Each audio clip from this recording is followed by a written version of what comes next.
कैसे कोई जानेगा? ऋषि मुनियों की भी गति नहीं। लीला पांग तरंग तैरुद्भवन नेक एक साह कोटिशाह कंदर्पा पुरदर्प टंकृत महा कोदंड विष। 1 करोड़ बाण संधान करने वाले काम का प्रादुर्भाव प्यारी जी की भ्रकुटी संचालन से होता है।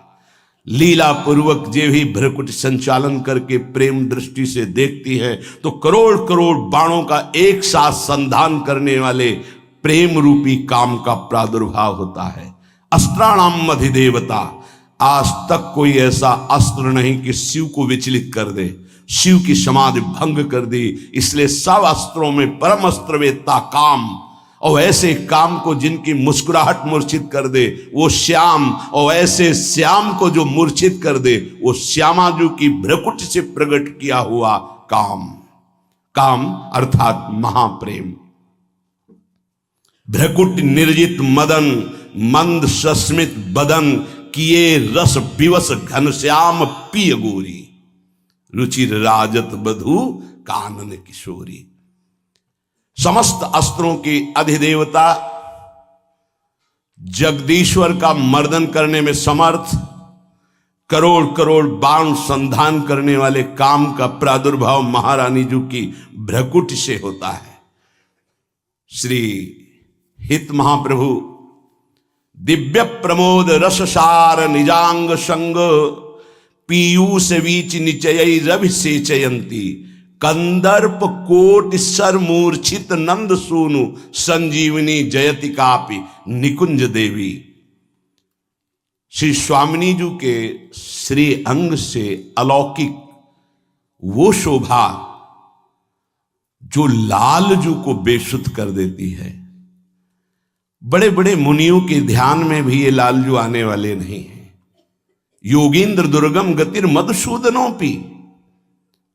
फिर लालजू महाराज जो प्यारी जू के समीप विराजमान हैं, उन लालजू का तो 2 लालजू हुए। हाँ, निकुंज से बिहारी जो महाराज ही अपने अंश से लालजू के रूप में ब्रज लीला में प्रकट होते हैं, जो नित्य बिहारी ठाकुर। पर वो नित्य बिहार निरंतर अखंड अनादि चलता रहता है। जो बिहारिणी जू के समीप विराजमान अद्भुत सौंदर्य, अपने श्री अंगों के प्रेमामृत रूपी तरंगों से श्री लालजू के नेत्रों का प्राणों का सिंचन करती रहती स्वामिनी जू। दिव्य प्रमोद रस सार निजांग संग पीयूष वीची। अमृत तरंगों से निचयी रवि से चयंती। श्री लालजू का प्राण पोषण, इसीलिए श्री जी का एक नाम है प्राण पोषणी। श्री लालजू के प्राणों का पोषण करने वाली ऐसी हमारी स्वामिनी जी के कंदर्प कोटि सर मूर्छित नंद सूनु। करोड़ करोड़ कामदेव के बाणों से, वैसे 5 बाण लौकिक कामदेव, ये अलौकिक प्रियाजू की भ्रकुटी से प्रकट हुआ। श्री लाल जो महाराज मूर्छित हो जाते हैं। वेणुकरान निपतिता स्खलितम शिखंडम भ्रष्टम च पीतवसनम ब्रजराज शूनो यस्याह कटाक्ष सर्पात विमूर्छितस्य ताम राधिकाम परिचरामि कदार। तभी कहते हैं स्वामी जी महाराज, इनके सामने आप नहीं टिक सकते। एक प्रसंग आता है, हित सजरी जो लाडली जू को कह रहे चले किन माने नि कुंज कुटीर। तो बिन कुंवर कोटि बनिता जो तो मथत मदन की पीर चले किन मानिन कुंज कुटीर। हम उनकी स्थिति बता रहे हैं। गदगद सुर विरहा कुल पुलकित सर्वत बिलोचन नीर क्वाश क्वाश वृषभानु नंदिनी बिलपत विपिन अधीर। कंठ से शब्द नहीं निकल रहा, नेत्रों से अश्रु प्रवाह हो रहा। कहां हो लाडली, कहां हो श्यामा, ऐसा पुकार रहे हैं। पूरा पद की अंतिम पंक्ति में हित सजनी जो जेही प्रियाजू ने सुना तो जैसे हरिवंश परम कोमल चित चपल चली पी तीर। और ये सखी निवेदन करती लालजू से कि प्रियाजू पधार रहे तो सुनि भयभीत तो वज्र को पंजर सुरत सूर रणधीर चले किन माने। प्रेम का प्रवाह जब लाडली जू के रूप में लालजू की तरफ चला तो प्रेम युद्ध में सदैव विजयी होने वाले लालजू, वज्र के पंजर, जहां किसी का भी प्रहार नहीं पहुंचता, भयभीत हो गए कि प्रियाजू पधार रहे। प्रेम का ऐसा आवेश ये प्रेमी जन ही जानते। सुनी भयभीत वज्र को पंजर, सुरत सूर रणधीर। प्रेम संग्राम में सदैव विजयी होने वाले, अन्य संग्रामों की तो बात जाने दो, वो जे ही सुना कि प्रियाजू करुणामयी पधार रही, हृदय कंपायमान हो गया, प्रेमावेश में भय सवार हो। बड़ा ये सूक्ष्म विषय। बोले करोड़ कामदेवों के बाण का संचार एक साथ श्री लालजू महाराज के ऊपर हुआ तो मूर्छित हो गए। उनकी मूर्छा दूर करने की संजीवनी जड़ी बूटी है हमारी श्री लाडली। श्रीमद चतुराशी जी में लटकत फिरत जुवत रसफूली, आखिरी पंक्ति में जैसे ही हरिवंश मदन सर जर्जर विथिकित श्याम संजीवन मूली, संजीवनी जयतिकाप निकुंज देवी। श्री लालजू की संजीवनी मूरी है श्री लाडली जू। ऐसा सौंदर्य, ऐसा रूप, तन्नह प्रतिक्षण चमत्कृत चारु लीला, लावण्य मोहान महा मधुरांग भंगी, राधाननम ही मधुरांग कला निधानो, माविर भविष्यति कदा रस सिंधु सारम। ऐसी मोहिनी जू के मुख कमल कांत की मोहिनी सामर्थ्य है कि मोहन इनकी मोहिनी आकर्षण वृत्ति में विवश है, विवश। स्वामिनी जू की भावभंगिमाएं, स्वामिनी जू का लावण्य, स्वामिनी जू का रूप ऐसा चमत्कृत है, ये कौन बात जू अबहीं और अबहीं और अबहीं और है। समस्त अंगों में माधुर्य की, स्वभाव में अद्भुत भोरेपन और चातुर्यता की, कलाओं में सर्वोत्तम प्रेम कला की आचार्य हमारी स्वामिनी जू, ये रस प्रेम रस सिंधु का सार है। वो रूप हमारे सामने कब प्रकट होगा, हितजू महाराज कह रहे हैं। श्रीपाद प्रबोधानंद जी महाराज कह रहे अस्त्राणाम मदि देवता रतिपते जी शारदने पीषित हो। अभी ऊपर चिंतन हो रहा था जब तिलक रचना कर रहे थे कि ओहो, सखियों की सामर्थ्य को कोई नहीं जान सकता। अद्भुत सामर्थ्य सखियों की, बलिहारी है उन हृदयों को जो श्री जी की सखियों के प्रति समर्पण हो गया है। श्री जी से, लालजू से अपनापन इन्हीं की कृपा से होता है। इस श्याम श्यामा पद कमल संगी में इनके समान कोई नहीं है। सखियां ही सर्वश्रेष्ठ श्याम श्यामा पद कमल संगी, जो आद्य सखियां हैं, सनातन निरंतर प्रियाजू के समीप रहते हैं। उन्हीं सखियों की कृपा से जो सखी भावापन्न महापुरुष प्रवेश पाते हैं, केवल उनकी कृपा से अद्भुत प्रेम सुख। सोचो, जहां प्रभु भगवान परब्रह्म परमात्म तत्व जिन्हें कहा गया वो प्रेम विवश हो जाते हैं, वहां जीव की क्या दशा होगी। पर यही कृपा का स्वरूप है कि जीव के जीवत्व का और ईश के ईशत्व का दोनों का विस्मरण कराकर निकुंज के अद्भुत प्रेम खेत में उतार दे। उसका नाम प्रेम है, उसका नाम हित है। हमारी स्वामिनी जू जगदीश्वर का भी मर्दन करने वाले समर्थ कामदेव को प्रकट करती है अपनी भ्रकुटी से। भ्रकुटी निर्जित मदन मंद सस्मित बदन, इसीलिए सखियों की हृदय की वृत्ति को कौन जान पावे, कैसी ठसक रहती है। ए कल्याण मोक्ष परम पद, ये तो सब सोहनी लगा के बाहर कर दिया जाता है। ये धाम है वृंदावन धाम, नवनिवृत्त निकुंज। स्वाद्यानाम मदि देवताति परम प्रोद्दाम भावश्रेयाम। आस्वादन करने योग्य जितने भाव हैं, ब्रह्म भाव, शांत भाव, दास्य भाव, सख्य भाव, वात्सल्य भाव, गोपी भाव, आस्वादन करने योग्य जो भाव है, उनका सबसे श्रेष्ठ महारसमय भाव, उसके अधिदेवता अर्थात सहचरी भाव का प्रेम इन्हीं से प्रकट होता है, श्री जी से। श्री जी की इच्छा का नाम सहचरी है, श्री जी की संधिनी शक्ति का नाम सहचरी है। रसपूर्ण केली नाम अधिदेवता रसभृताम शाकापि राधाभिधा। जितने भी रस हैं उन संपूर्ण रस विलासों का समूह एकत्रित किया जाए तो वृंदावन रस सिंधु के सामने वो एक किनका होगा।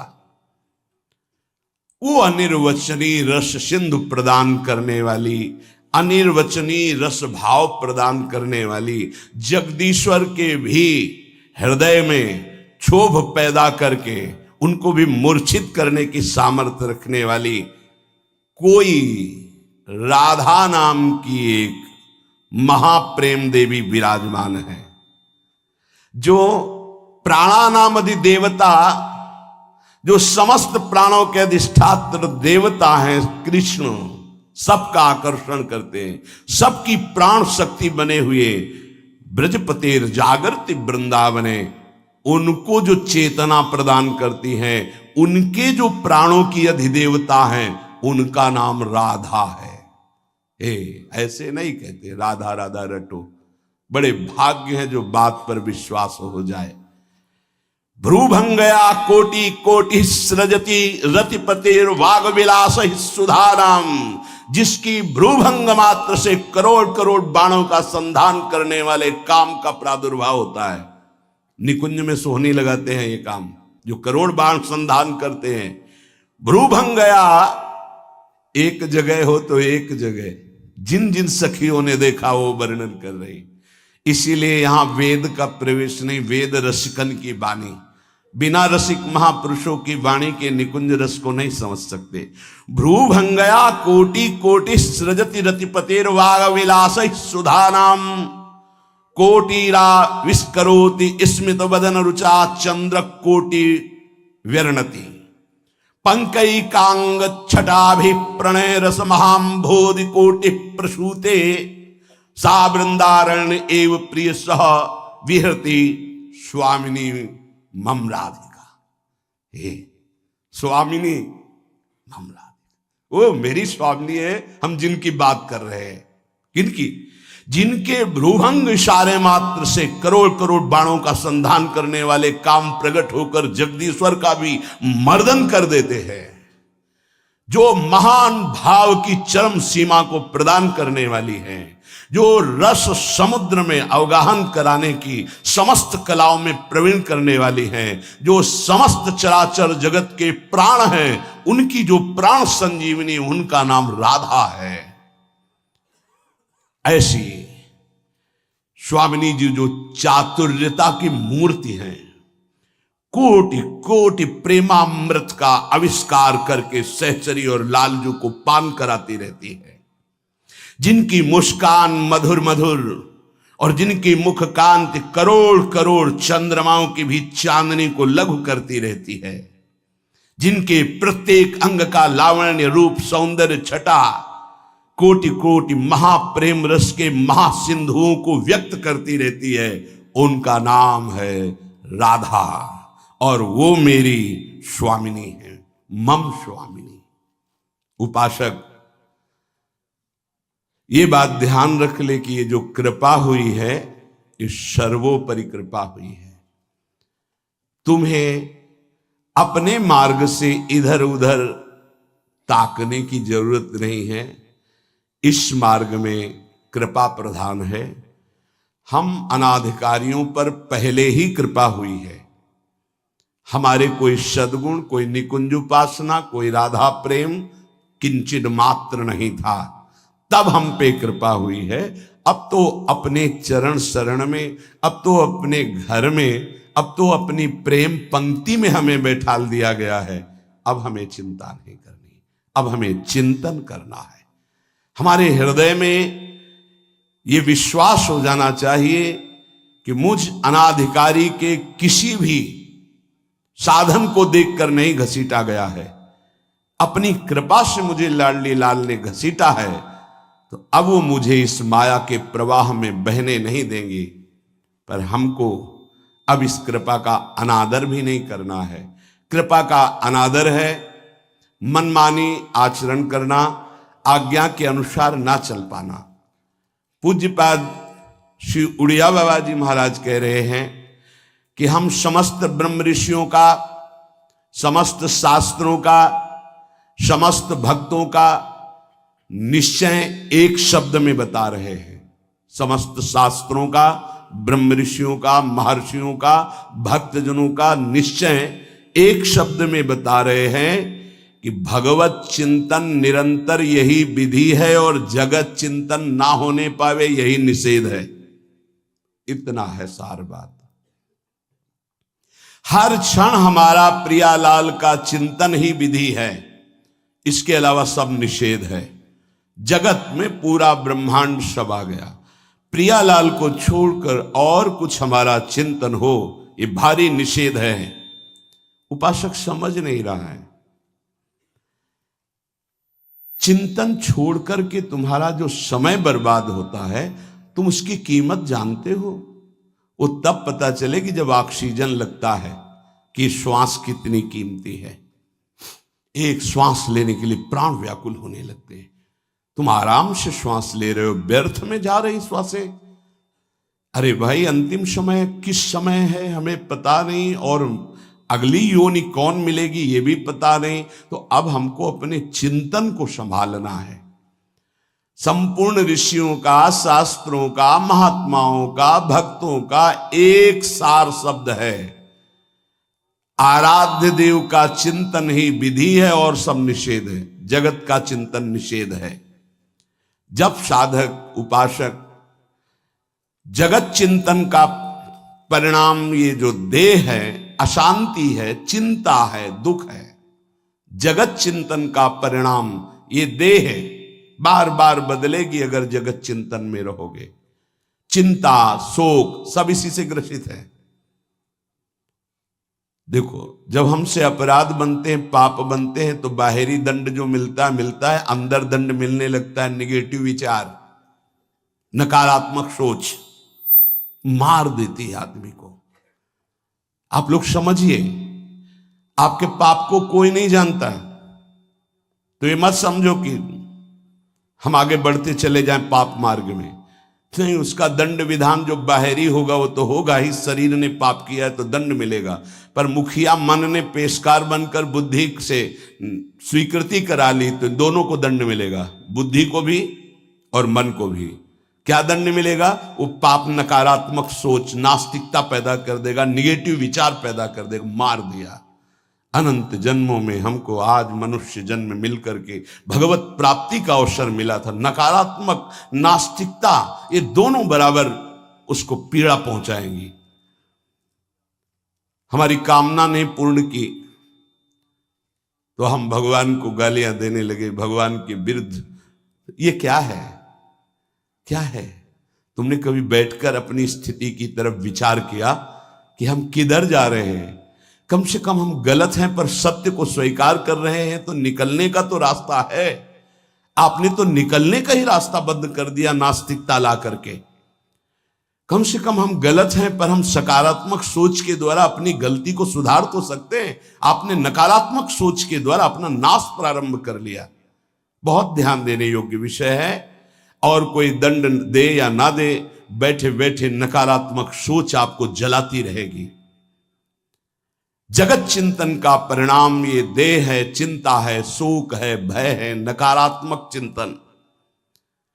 भगवत चिंतन करने से देह मिलेगा दिव्य, जिसका काल भी विनाश नहीं कर सकता, उसे भाव देह कहते हैं। और सदैव निश्चिंतता, निर्भयता, निशोकता, परमानंद, इसकी बाढ़ आएगी। यही तो चाह रहे हैं ये, और दिशा पकड़ रहे हैं जगत चिंतन की, जगत भोगों की। इसलिए हम तुम्हें सबका निष्कर्ष बताते हैं, बस तुम नाम की रट लगा दो। कलियुग करम न धर्म विवेकु, राम नाम अवलंबने को। पूज्य बाबा कह रहे कलिकाल है और साधन सिद्ध होना बहुत कठिन है। एकमात्र नाम का सहारा ले लो, निरंतर नाम जप करो। जो जितना अधिक नाम जप करेगा उसे उतनी अधिक भागवतिक शक्ति प्राप्त होगी। ध्यान दीजिए, जो जितना अधिक नाम जप करेगा उसे उतनी ही अधिक भागवतिक शक्ति प्राप्त होगी। जितनी अधिक भागवतिक शक्ति प्राप्त होगी उतने अधिक निर्विकार होते जाओगे। बहुत पॉइंट की बात है। सब कहते हैं हमें ये विकार ये विकार, ये रोने की घिघियाने की जरूरत नहीं है, ताकतवर बनने की जरूरत है। ताकत है भगवान नाम जप। फिर सुनो, जो जितना अधिक नाम जप करेगा उसे उतनी अधिक भागवतिक शक्ति प्राप्त होगी। जिसकी जितनी अधिक भागवतिक आध्यात्मिक शक्ति जागृत होगी उतना ही वो निर्विकार होगा। जिस व्यक्ति को गुरुदेव ने जो मंत्र जो नाम दिया है उस एक मंत्र एक नाम को बहुत काल तक जप का अभ्यास बनाओ। ये बहुत कठिन बात है। कल भी शाम के कह रहे थे कि एकांत में किसी एक मंत्र पे रखना, इसकी चाल है, पकड़ी गई चाल। जब मंत्र में लगे तब पद की बात कर रहा है, पद चलाओ। जब पद में लगे तो नाम की बात कर रहा है, नाम चलाओ। जब नाम में लग गए तो कहता मंत्र चलाओ। इसकी बात मत सुनो। एक जगह पकड़ लिया, अब नाम चल पड़ा। अपने लोगों का जैसे अब नाम चल पड़ा तो पवित्र हैं अपवित्र हैं मंत्र में नहीं पहुंचेंगे, सीधे नाम में लगे हुए हैं। अब अचानक मंत्र चलने लगा, अब मंत्र पे पूरी एकाग्रता हो गई। पद चलने लगा तो पद पे पूरी एक भाग, तू कहां भागेगा, आना पड़ेगा इसी घेरे में। मंत्र चल रहा है, वो श्रद्धा कर रहा है, इस समय पद गाओ, इस समय पद में चलो। बार बार विक्षेप बिल्कुल नहीं सुनना, बार बार मंत्र। क्योंकि जब पद में जाओगे तो वहां भी नहीं टिकेगा, वो कोई प्रपंच सामने खड़ा कर देगा। इसको सुनो, इसको देखो, इसका चिंतन करो। माला ले लिए, चलो पार्क में टहल कर, गली में टहलते, बालकनी में खड़े हो जाते हैं, पूरी एकाग्रता रहेगी। हाँ, फंसाएगा किसी चित्र में, चिंतन में फंसाएगा। बहुत साधक को सावधानी की जरूरत है। जिस उपासक को जो मंत्र जो नाम मिला है, एक नाम एक मंत्र बहुत समय तक उसे चलाने का अभ्यास कीजिए। ये बहुत छलिया है मन। ये तो मंत्र तो इतना जप ही लिए हो ना, अब राधा नाम जपते हैं। हाँ, बात तो सही तुम्हारी, तो चलो राधा राधा राधा राधा राधा शुरू किया, अब वो और जगह ले जाएगा। इसका मतलब इसकी सलाह सत से सत, पहले सत से सत और फिर सत से असत में ले जाएगी। इसका मतलब जहां में लग गए वहां में लगना चाहिए, इसकी सलाह नहीं माननी चाहिए। ये बहुत सलाहें देता है, सलाह देना इसकी स्वभाव प्रवृत्ति संकल्प विकल्प, इसी को रोकना है। उपासक पकड़ पाओ तो बहुत लाभ प्राप्त होगा। सब इस समय हमें ये नहीं देखना कि मानसिक से कितना लाभ है, उपांशु से कितना, ये सब बातें मत देखो। अरे वाचिक से 10 गुना उपांशु, उपांशु से 100 गुना मानसिक, ये गुना उना हमें नहीं चाहिए। इस समय हमें भगवदाकार वृत्ति करनी है। हमें कोई लाभ हो हानि हो, गुना से मतलब नहीं है। वहां जपने से इतना लाभ, वहां जपने, हमारा केवल लक्ष्य है प्रभु का स्मरण। पकड़ो बात। अब वो अगर मानसिक नहीं हो रहा तो उपांशु आते हैं, उपांशु नहीं हो रहा तो हम वाचिक आते हैं, वाचिक नहीं हो तो हम कीर्तन करते हैं। छोड़ेंगे नहीं तुम्हें, बख्शेंगे नहीं। अनन्य चेता सततम, हमें सतत अनन्य चित्त को अपने आराध्य देव में जोड़ना है। जिस उपासक में भोगों की त्याग वृत्ति अधिक है वो बहुत जल्दी सिद्ध होता है।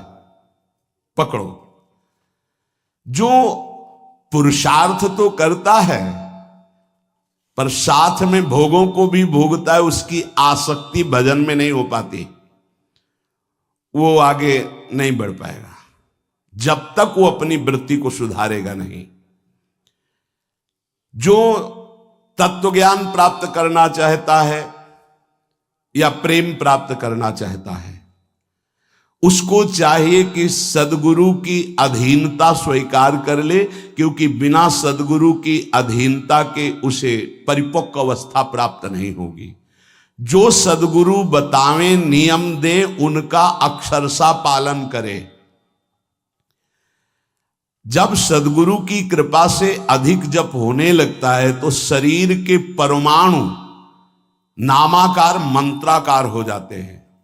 जैसे आपको सत्संग में याद हो बताया कि पूज्य बाबा श्रीधर जी के जब चरण चापने 8 बजे रात्रि के जाते थे तो चरण स्पर्श करते ही ऐसा लगता मशीन फिट हो गई हृदय में, मंत्र ऐसे चलने लगता। तो अधिक समय बाबा की समीपता में बिताने की कोशिश करते, पर वो जब एकदम भाव में डूब जाते तो अपने लोग छोड़ के चल देते थे, विक्षेप ना पहुंचे उनको। बड़ी उत्तम अवस्था पूज्य बाबा की, बड़ी उत्तम अवस्था। भजन और दैन्यता ये 2 जीवन में उनके बहुत जोर की थी। कहीं कोई किसी भी तरह का अभिमान नहीं, दैन्यता की मूर्ति। और भजन के तो इतने भूखे कि रात दिन करने पर जो वैष्णव जाए उससे यही भिक्षा मांगते थे, राधा रानी से प्रार्थना कर दो कि थोड़ा भजन बन जाए। यहां थोड़ा भी भजन नहीं बनता और हम कहते हैं भजनानंदी, और वो भजनानंदी और वो कह रहे हैं कि थोड़ा भजन बन जाए। क्या भजन से प्रीति है उनकी। अधिक जप करने से शरीर के परमाणु मंत्राकार नामाकार हो जाते हैं। बड़ा प्रभाव है महापुरुषों के स्पर्श का। जीवन भर के लिए बात समझ में आ गई कि महापुरुषों का शरीर पांच भौतिक नहीं होता, वो दिखाई देता है। भजन और लीला चिंतन के प्रभाव से दिव्य लीला में हो जाता है।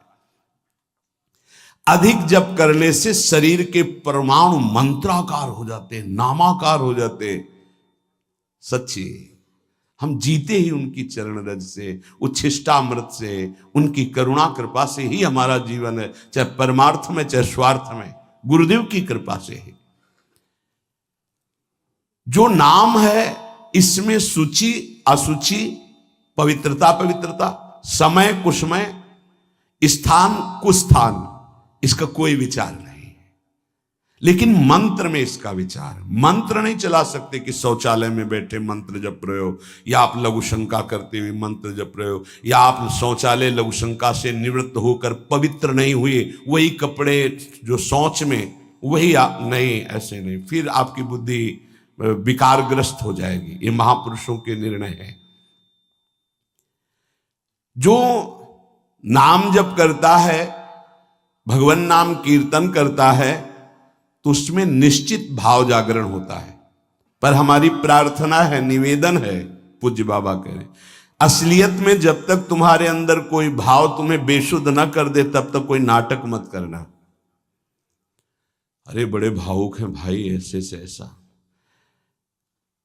रोना, चिल्लाना, बेसुरा बोलना, नाचना, गिर पड़ना, मूर्छित हो जाना, असलियत में ये सब भाव आते हैं। जब अधिक नाम जप, नाम कीर्तन, तो ये सब जागृत होता है। अगर ईमानदारी से जागृत नहीं है तो कोई इस भाव का नाटक न करे। बाबा कह रहे, नहीं तो दम्भ रोग लग जाएगा आपके भजन में और वो आपको पतित कर देगा।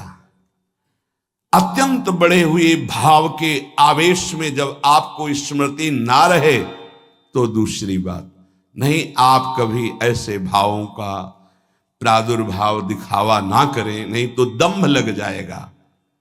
भाई मैं तुमसे बहुत एकांतिक बात कहता हूं कि एक आदमी ध्यान करे और एक आदमी नाम जप, नाम कीर्तन करे, तो थोड़े समय में तुम देख लेना कि नाम जापक और नाम कीर्तन करने वाले की आध्यात्मिक उन्नति कितनी जोर की हुई है। पूज्य बाबा साक्षात ब्रह्म है।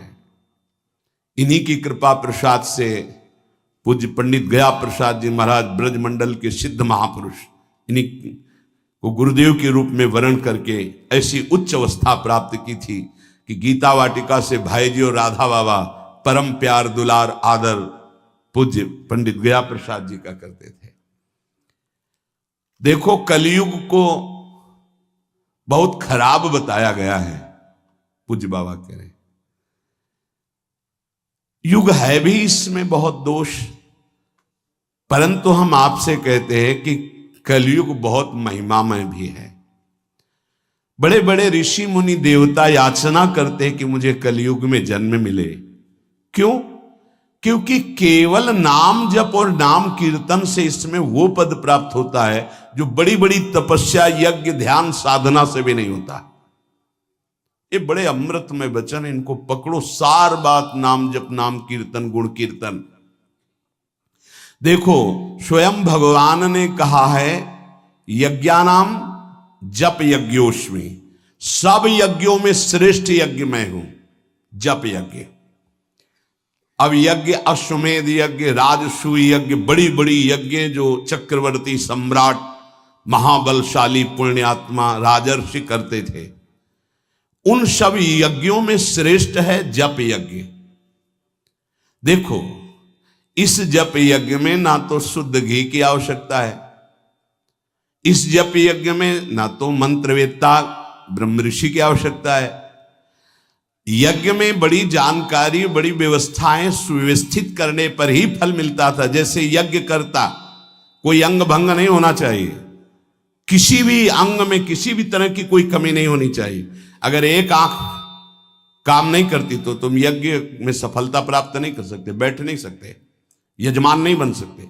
कोई भी रोग, कुष्ठी रोग, विधुर, अविवाहित, कई तरह की शर्तें, फिर मंत्रवेत्ता ब्रह्म ऋषि का मिलना, फिर यज्ञ की सामग्री, फिर सम्यक रूप से निर्विघ्न यज्ञ हो जाए तब उसका फल, और वो भी स्वर्ग आदि अन्य लोग। सब यज्ञों में श्रेष्ठ ये जप यज्ञ है। इसे बालक भी कर सकता है, बूढ़ा भी कर सकता है, स्त्री भी कर सकता, कोई भी कर सकता है, बिना पढ़े लिखे कोई भी हो।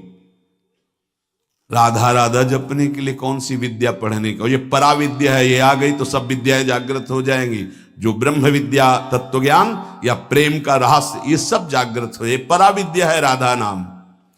सबका अधिकार है नाम जप में। मैं अपना अनुभव कहता हूं, पूज्य पादुड़िया बाबा जी का अनुभव, केवल नाम जप और जितेंद्रियता से सब कुछ प्राप्त हो जाएगा। पूज्य भाई जी का मैं अपना प्रथम और अंतिम अनुभव कहता हूं कि एक नाम जप का तुम नियम लो, निर्वाह करेंगे भगवान, और तुम्हें निश्चित भगवत प्राप्ति होगी। भाई जी का अनुभव। पूज्य पाद उड़िया बाबा, मैं अपना अनुभव कहता हूं कि नाम जप और जितेंद्रियता से सब कुछ हो जाएगा। जितेंद्रियता बाद में बोली है, बहुत सही। नाम जप तुम करो, जितेंद्रियता नाम जप प्रदान करेगा। पीछे ध्यान दीजिए, अभी सत्संग में कहा गया, जो जितना अधिक नाम जप करेगा उसमें उतनी अधिक भागवतिक शक्ति आएगी, जिसमें जितनी अधिक भागवतिक शक्ति आएगी वो उतने निर्विकार होता जाएगा। समझ रहे? नाम जप और जितेंद्रियता से सब कुछ हो जाएगा। तत्व ज्ञान, प्रेम, ये कलयुगी जीवों की समझ में आने वाला नहीं। नाम जप करो, तत्व ज्ञान भी हो जाएगा, प्रेम भी प्राप्त हो जाएगा। क्योंकि नाम जप से बहुत जल्दी हृदय पवित्र होता है, और पवित्र हृदय में तत्व ज्ञान और प्रेम प्रकाशित होता है। सबसे कठिन चीज, सबसे कठिन साधना बाबा क्या है? नाम जप। बुद्धि को पावन करने वाला, मन को शांत करने वाला, भगवत प्राप्ति कराने में समर्थ है नाम जप, मंत्र जप। बहुत अच्छा उपासक हो जाएगा जो नाम जप मंत्र में अपनी आसक्ति कर ले। जिस दिन हमारी नाम जप में आसक्ति हो गई, उसी दिन कोई भी पद दुर्लभ नहीं रहेगा, सब प्राप्त हो जाएगा। देखो जी ऐसो राम नाम रस खान, मूर्ख या को मरम न जाने, या को पीवे चतुर सुजान। कोई चतुर सुजान नाम को पकड़ पाता है। पायो नाम चारु चिंतामणि, उर करते न खसई हो, अब लो नसानी, अब ना नसई हो। चारु चिंतामणि, जो भगवान नाम कीर्तन में मस्त रहते हैं, नाम जप में मस्त रहते हैं, मेरी दृष्टि में वे ही सर्वोत्तम साधक हैं। इसी से ज्ञान, वैराग्य, भक्ति सब प्राप्त हो जाएगी। बस तुम अपने चित्त से इसका चिंतन करो। एक नियम ले लो, सोने से जागने तक, जागने से सोने तक, जीवन से मरण तक हम केवल नाम की ही आराधना करेंगे। बस देहनाश पर्यंत तत्परता पूर्वक बिना फल देखे कि क्या फल मिल रहा है, तुम निश्चिंत होकर केवल नाम का अभ्यास करो। तुम्हें पुरुषार्थ और करने की जरूरत, सब कुछ प्राप्त हो जाएगा। अब जैसे कोई कह दे कि तुम्हें कोई और कर्म करने की जरूरत नहीं, यहां ध्यान दीजिए, यहां आंतरिक साधना की बात हो रही है। भाई तुम गृहस्थ हो, व्यापार करो, किसानी करो, नाम चलाओ, एक एक फावड़े में नाम चलाओ। ग्राहक से बात कर रहे हैं, भगवान का स्वरूप मानकर बात की, इसके बाद खाली समय में नाम जप कर रहे हैं।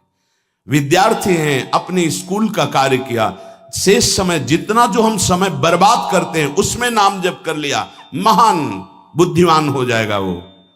बोले हम विद्यार्थी हैं, हमारे पास समय नहीं। भाई तुम विद्या अध्ययन 24 घंटे करते हो, 8 घंटे हमने तुम्हें नींद के दे दिए, 8 घंटे। और अगर आप 2 घंटे जो इधर खेल कूद में, उद्दंडता में, उनको नाम जप में लगा दो, एक महान पुरुष बन जाओगे। तुम्हारी उत्तम आकांक्षा भगवत प्राप्ति की जागृत ना हो जाए तो बताना। जिसकी बुद्धि पवित्र है वो जिधर लगाए उसमें प्रवीण हो जाता है।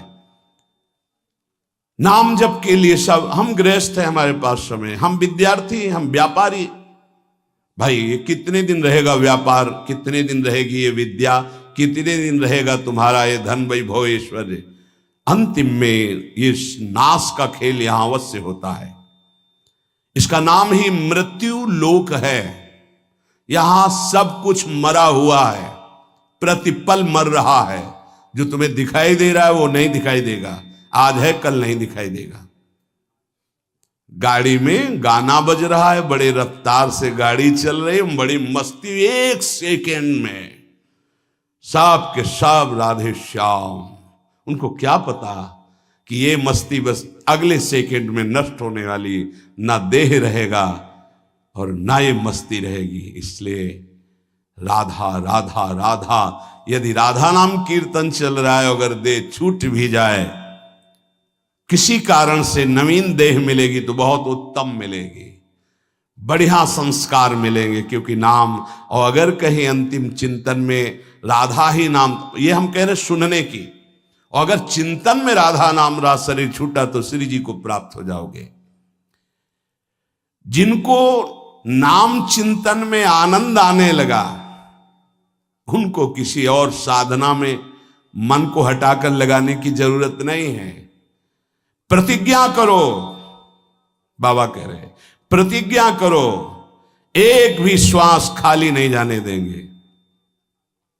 पूज्य राधा बाबा जी ने ये कहा कि तुम नियम ले लो, 5 मिनट में एक बार बोलेंगे नाम, फिर देख लेना 24 घंटे नाम चलने, 5 मिनट में एक बार बोल दो राधा, फिर 5 मिनट के लिए छुट्टी। तो आप देखोगे आपका चित्त घसीटने लगेगा, कहीं 5 मिनट तो नहीं कि राधा बोलना है, कितनी बार राधा नाम आने लगेगा। धीरे धीरे आपका निरंतर चलने लगेगा। तुम प्रतिज्ञा करो, एक भी श्वास खाली नहीं जाने देंगे नाम के बिना। मन भागता है, भागने दो, चिंता मत करो। तुम प्रतिज्ञा पूर्वक, नियम पूर्वक जब नाम जप करोगे तो मन को पंगु कर देगा ये नाम। ध्यान दीजिए उपासक, ये अमृत है, पी लो और पचा लो। मन भाग रहा है, भागने दो। तुम नाम जप को नियम पूर्वक, प्रतिज्ञा पूर्वक पकड़ो। भगवान से भी अधिक दया की सामर्थ्य नाम में है। आहा, जो नाम का चिंतन करता है उसका मन लगे या न लगे, उसको वही फल प्राप्त होता है। जप में मन न लगे तो कीर्तन में लगा दो, कीर्तन में न लगे तो स्तोत्र पाठ में लगा दो। वो सब मंगल में भगवान से जुड़ा है, इसलिए आपका अनन्य चिंतन माना जाएगा। अभ्यास करने में नींद बहुत सताती है। परमार्थ का सबसे बड़ा दुश्मन काम, और यही नींद है। काम कामना वासना मन ते करियति दूर, तभी भजन होता है। और ये नींद, हमें लगता है कि थोड़ा सा तो हमें कड़ा शासन करना चाहिए अपनी इस नींद पर। अमृत वर्षा हो रही सत्संग में, आप सो रहे हो, नाम कीर्तन अमृत पान करने, आपके वाणी पाठ आपके मन में नहीं रुच रहा, इससे लड़ो। क्यों छूट दे रहे हो? तुम मन थोड़ी हो, तुम ये गंदी वृत्ति थोड़ी हो, तुम इससे लड़ना सीखो। पर ये लड़ना 4 दिन के अभ्यास से नहीं होगा, इसमें जल्दीबाजी नहीं होती। ये जन्म जन्मांतर से हमें दोष अधीन किए हुए, गंभीरता पूर्वक धैर्य पूर्वक इनसे लड़ा जाता है, और नींद को जड़ मूल से उखाड़ कर नष्ट कर दिया जाता है। सोवत हु रसना रटे राधा कृष्ण सुनाम। जब आप अभ्यास कर लोगे ना, तो जैसे करवट बदले चेतना आई तो मंत्र चल रहा है, नाम चल रहा है, कितना सुख मिलता है। जैसे करवट बदली, थोड़ा सा नींद आई, करवट बदली, नाम चल रहा है, मंत्र, इसका मतलब चल रहा था। धड़कन, हम जैसे सो गए तो धड़कन तो चल रही ना, ऐसे ही नाम चलता है। जागृत स्वप्न सुषुप्ति स्फुरत में राधा पदाब्ज छटा। अभ्यास, नित्य नाम जप का हिसाब रखें कि आज कितना कम हुआ है, आज कितना अधिक हुआ है, उसका हिसाब मन के द्वारा। कितनी देर हम नाम में टिके, कितनी देर हम विषय में चिंतन में। भजन हठ पूर्वक करना चाहिए, इसके लिए हठी स्वभाव होना, जिद्दी स्वभाव। हमें जहां डर लगा है हम वहां जरूर खड़े हुए हैं। जहां हमें रोका गया है कि यहां भूत प्रेत वास करते हैं, जरूर हम वहां लेटे हैं, जरूर बैठे हैं, देखेंगे भगवान हमारे संग, हम देखेंगे, नहीं डरेंगे। अगर हम ऐसे डरेंगे तो जो डरवा देगा हम डर जाएंगे। बचपन से स्वभाव अकेला रहना और जिद्दी स्वभाव रहना, बार बार अपने मन को इस भ्रम को हटाना है। भगवान ही हैं, सबकी अंतरात्मा में वही हैं, वही पंचभूतों के रूप में है, वही भूतों के रूप में है। नामदेव जी ने जब एकाग्र दृष्टि से देखा तो लंबे भूत में भी श्री विट्ठल भगवान मुस्कुराते नजर आए। डरना नहीं कहीं, और जिद्दी स्वभाव रखना है, जिद्दी स्वभाव। नींद, भूख, प्यास, सर्दी, गर्मी, ये सब मेरे स्वरूप नहीं है, मुझे ये परास्त नहीं कर सकते, मेरे भजन को ये बाधित नहीं कर सकते, ऐसे चलना है।